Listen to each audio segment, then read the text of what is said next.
Ryan Clark has been like a machine today, as Hembo has put together comparables for several of the players who are going to be drafted tomorrow night. And here's Baker Mayfield. His grade is 91. You'll look at the measurables, and we found two recent quarterbacks to whom he can be compared. Ryan, give me a sense of who you're looking at here. Johnny Manziel and Marcus Mariota. Oh, my God, you're ridiculous. That's exactly right. Every one of them, right? The elite playmaking ability of Mariota, but of course, he has been and will be linked to Manziel until he proves otherwise at the next level, and those are similar measurables in this draft. And speaking of the draft, this is a delight.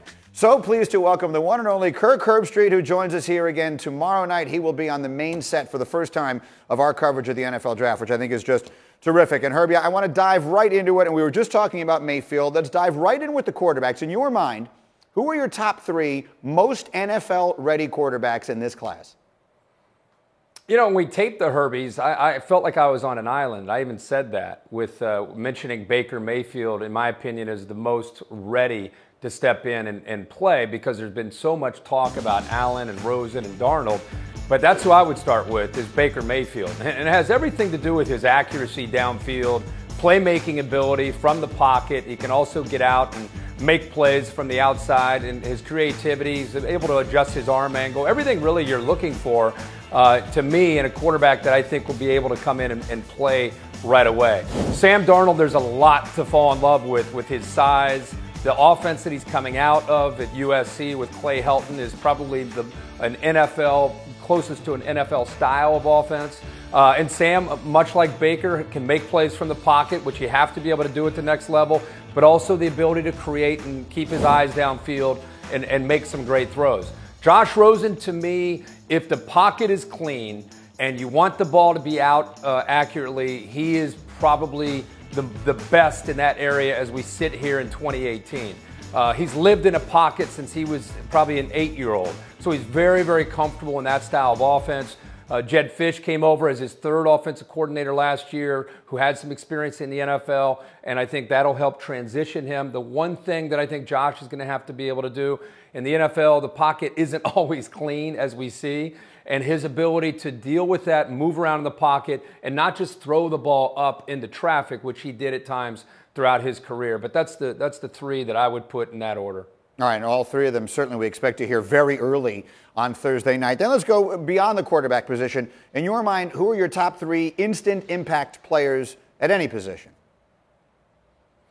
Well, you know, I think you have to start with Saquon Barkley, the best player in the draft. I cannot wait to see what he can do at the next level, because he can run the football, but I think the area that he's improved the most is as a receiver. He spent the entire offseason last year trying to become better, catching the ball out of the backfield, a better route runner, and it really paid off. If you watched him play, he created a lot of mismatches against linebackers, and that'll pay off for him in the NFL. Number two is Minkah Fitzpatrick at Alabama. Ryan's got to love this kid. He is a do-it-all, versatile guy. Can play safety, can play nickel, can play the linebacker spot and dime. He can support the run. He can blitz. He can cover the slot. I mean, he just does it all. And I think in the NFL, their defensive backs are being asked to do more and more. The third one might surprise you. I'm going to go Christian Kirk from Texas A&M. I know it's not a great year for wide receivers. Calvin Ridley's the obvious selection. But I just think with Christian Kirk's explosiveness from the slot and the ability to go inside or outside, I think people are going to be very surprised by what he can do at the next level. And I think if you match him up against that slot corner, he can win that battle. Has a great feel, whether it's zone or man, to be able to get away from the defense. So keep an eye on Christian Kirk. I could give you about 10 or 15 names on this category. Roquan Smith might be my favorite player in the whole draft, but in these categories, I had to mix it up as much as I could. No, I like that one, and that's a pick that not everyone is going to make. And then, we spend weeks and months looking ahead to the first round of the draft, and then these teams are actually built starting on Friday and Saturday. So give me your top three steals. Who are the day two steals that a couple of teams are going to get this weekend? Well, you look in the backfield, you got to try to find a guy that can help you, and I think Nick Chubb has a possibility of still being there. He's recovered nicely from the knee injury from a couple years ago. When he came back in 2016, he wasn't quite the player that he was prior to the injury.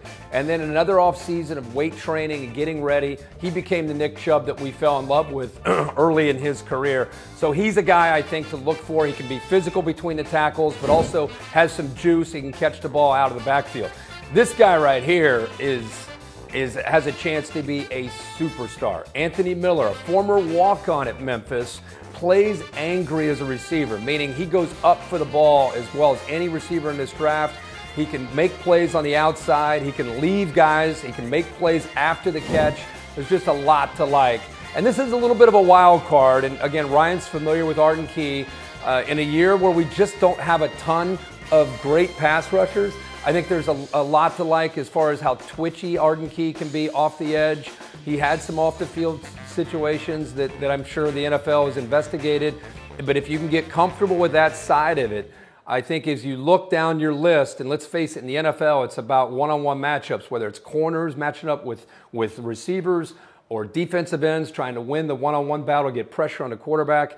You're sitting there looking at the pass rushers in this draft, and you're trying to find a guy who can be a difference maker. It's going to be tough to, at some point, pull the trigger on Arden Key and give him an opportunity to play. But again, I don't know all the details about some of the stuff that I'm sure the NFL is investigating with him. Herbie, really looking forward to seeing it tomorrow night. Good luck, have fun, and we will talk to you again soon. Thanks for doing this today. Kirk Herbstreit will be on the